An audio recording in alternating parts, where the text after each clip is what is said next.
Hello class 12th। आज हम बात करेंगे कि सांद्रता के साथ मोलर चालकता में कैसे परिवर्तन होता है। ठीक है ना, कि जब हम सांद्रता को डिक्रीज करते हैं या सांद्रता घटाते हैं तो मोलर चालकता के मान में क्या परिवर्तन आता है।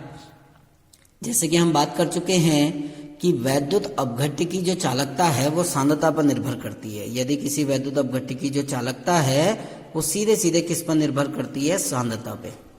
ठीक है ना, क्योंकि जब हम किसी वैद्युत अपघट्य को का जलीय विलयन रखते हैं तो उसमें वियोजन की प्रक्रिया प्रारंभ होती है और वियोजन की प्रक्रिया के फलस्वरूप आयनों का निर्माण होता है।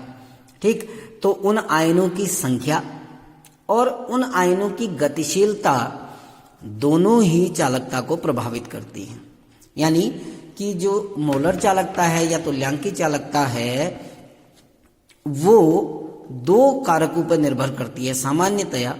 एक तो क्या है कि आयनों की संख्या, पहला है आयनों की संख्या और दूसरा है उन आयनों की गतिशीलता। ठीक है ना, आयनों की संख्या और उनकी गतिशीलता। तो जो मोलर चालकता है, क्योंकि हम पढ़ रहे हैं सांद्रता के साथ मोलर चालकता में परिवर्तन, तो जो मोलर चालकता है वो सीधे सीधे सांद्रता पर निर्भर करती है। ठीक है ना, अब किस प्रकार निर्भर करती है, समानुपाती होती है या व्युत्क्रमानुपाती होती है, वो अभी हम आगे पढ़ेंगे। तो जो मोलर चालकता होती है सामान्यतया वो दो कारकों पर निर्भर करती है, सामान्यतया आयनों की संख्या और गतिशीलता। संख्या यानी सांद्रता। ठीक है ना, अब सांद्रता क्या है, जैसे हमारे पास दो प्रकार के वैद्युत अपघट्य होते हैं। मैं आपको एक उदाहरण के माध्यम से बताता हूं। एक तो होते हैं जो प्रबल वैद्युत अपघट्य है। ठीक है ना, प्रबल वैद्युत अपघट्य। अब प्रबल वैद्युत अपघट्य हम किन्हें कहते हैं कि प्रबल वैद्युत अपघट्य वे पदार्थ होते हैं जो पूर्णतया वियोजित होते हैं। पूर्णतया वियोजित होते हैं।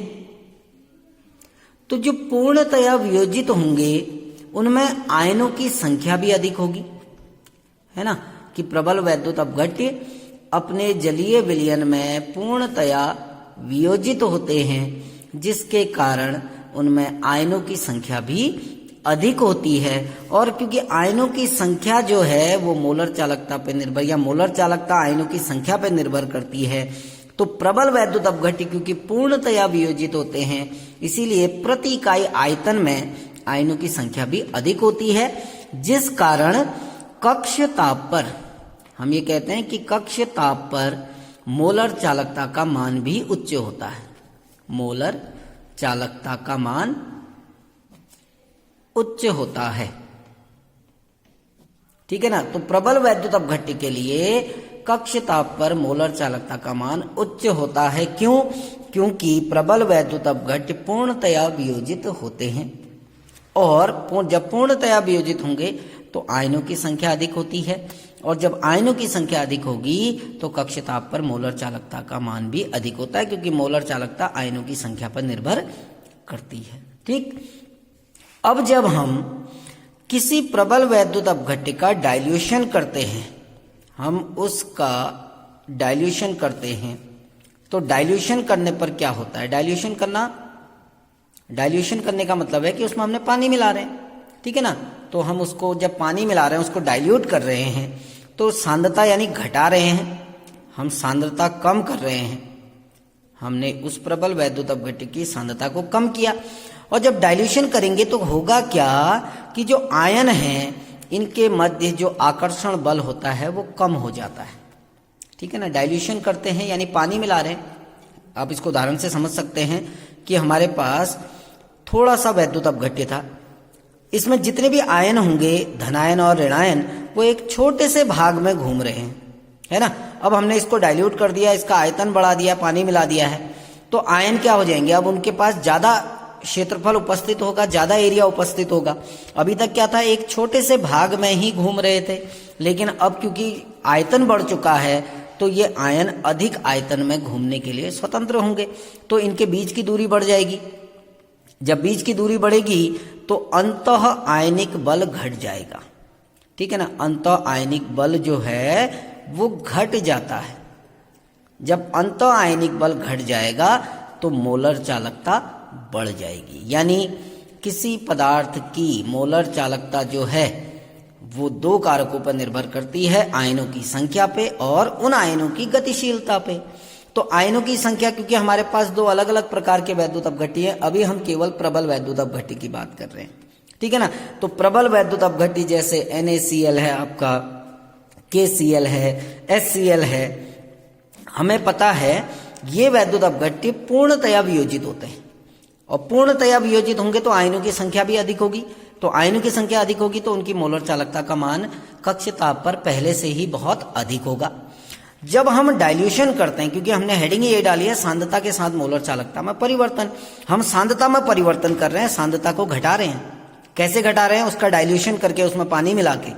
तो जब हम सांद्रता घटा रहे हैं, सांद्रता घटाने पर क्या होगा, क्योंकि आयन जो है वो एक अधिक एरिया में घूमने के लिए फ्री हो जाएंगे।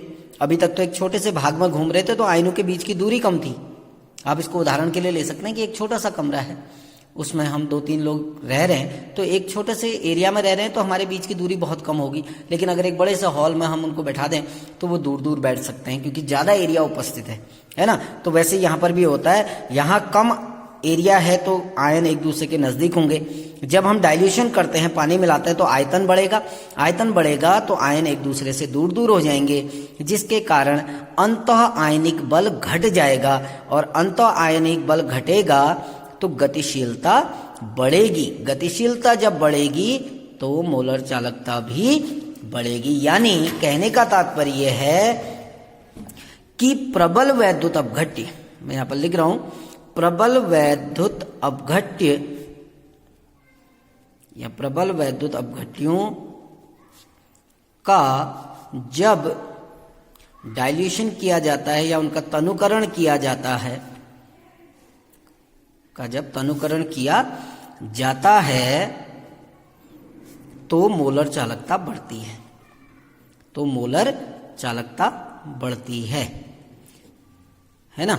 अब मैं इसको उदाहरण से बताता हूं। देखो, एक काल्पनिक उदाहरण ले रहा हूं। सपोज करो किसी पात्र में हमारे पास NaCl भरा है, तो इसमें Na पॉजिटिव और Cl नेगेटिव आयन भी होंगे। ये केवल समझाने के लिए आपको एग्जांपल दे रहा हूं, ठीक है ना। अब ये मान के चलो इनके बीच में एक आकर्षण बल कार्य कर रहा है, माना वो 5 कूलाम का आकर्षण बल है, ठीक है ना, क्योंकि आवेश है, ये एक दूसरे को आकर्षित कर रहे हैं। सपोज करो ये 5 यूनिट फोर्स से एक दूसरे को आकर्षित कर रहे हैं। अब हमने डाइल्यूशन किया ना, जब डाइल्यूशन करेंगे तो आकर्षण बल घटेगा, यानी पहले 4 यूनिट आकर्षण बल, 5 से 4 यूनिट आया, फिर 3 यूनिट आया, फिर 2 यूनिट आया, फिर 1 यूनिट आया। अंत में क्या होगा, एक कंडीशन ऐसी आएगी जब आकर्षण बल 0 हो जाएगा, होगा ना। हम पानी मिला रहे हैं वैद्युत अपघट्य में, तो आयन दूर दूर जा रहे हैं। पहले आयन नजदीक थे, थोड़ा दूर हुए, थोड़ा आकर्षण बल घटा, थोड़ा और दूर गए, फिर आकर्षण बल घटा ना। एक कंडीशन ऐसी आएगी जब आकर्षण बल क्या हो जाएगा, 0। जब आकर्षण बल 0 हो जाता है, ये ध्यान रखना, जब आकर्षण बल 0 हो जाता है तो हमें मोलर चालकता का सीमाकारी मान प्राप्त हो जाता है। इसको कहा जाता है मोलर चालकता का सीमाकारी मान। सीमाकारी मान जिसको हम लैम्बार्डा इन्फिनिटिव m से शो करते हैं। इन्फिनिटिव यानी इसको हम दूसरा नाम भी देते हैं, इसको कहते हैं अनंत तनुता पर मोलर चालकता। लैम्बार्डा इन्फिनिटिव m को कहा जाता है अनंत तनुता पर मोलर चालकता, ठीक है ना। और ये अनंत तनुता पर मोलर चालकता होती क्या है, ये आपको, अनंत तनुता का मतलब ये नहीं है कि हम अनंत रूप से पानी मिलाते जा रहे हैं। हमने पानी मिलाया, थोड़ा पानी मिलाया, आकर्षण बल घटा, थोड़ा और पानी मिलाया और आकर्षण बल घटा, पानी मिलाते रहे तो आकर्षण बल धीरे धीरे घटेगा। लेकिन कभी तो एक ऐसी कंडीशन आएगी ना कि जब अट्रैक्शन फोर्स हमारा क्या हो जाएगा, 0। तो जिस कंडीशन पर अट्रैक्शन फोर्स हमारा 0 हो जाता है, आकर्षण बल 0 हो जाएगा, वो कहलाएगा मोलर चालकता का सीमाकारी मान, यानी limiting value of molar conductivity, जिसको हम कहते हैं molar conductivity eight infinite dilution, यानी अनंत तनुता पर मोलर चालकता। और प्रबल वैद्युत अपघट्य के लिए ये जो अनंत तनुता पर मोलर चालकता का मान है ये डेबाय-हकल समीकरण की सहायता से निकाला जाता है।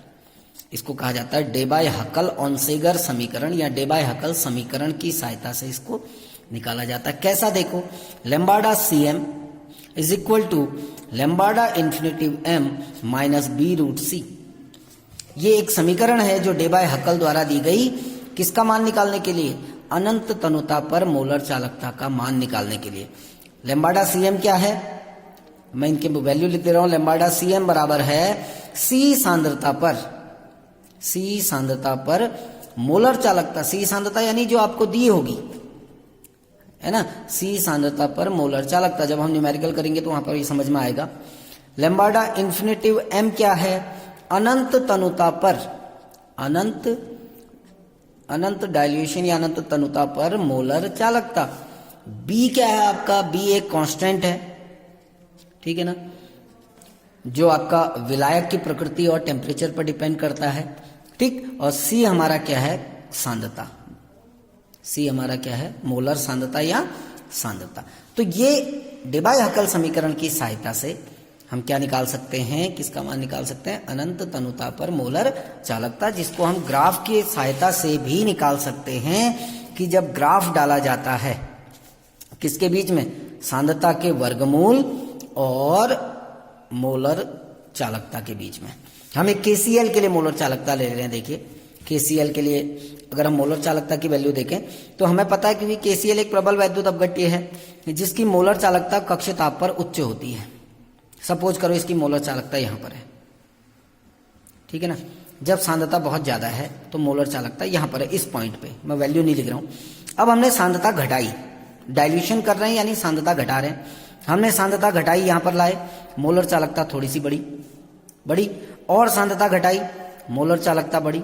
क्यों बढ़ रही है ये बता चुका हूं आपको पहले ही। ये इसलिए बढ़ रही है क्योंकि अंतः आयनिक बल क्या हो रहा है, घट रहा है। हमने सांद्रता और घटाई, मोलर चालकता बढ़ गई।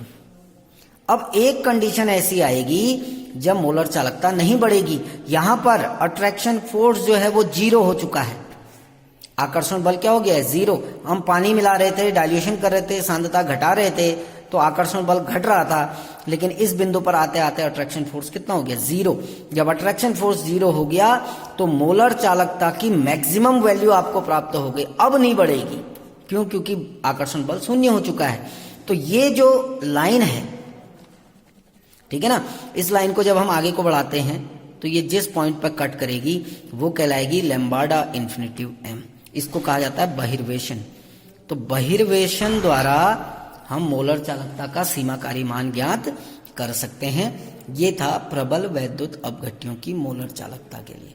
दुर्बल वैद्युत अपघट्यों की मोलर चालकता अनंत तनुता पर जब हम ज्ञात करते हैं तो उसके लिए एक नियम लगता है जिसको हम कहते हैं कोलराउस का नियम, जिसको हम कल बात करेंगे। इसको कहा जाता है कोलराउस नियम। ठीक, थैंक यू।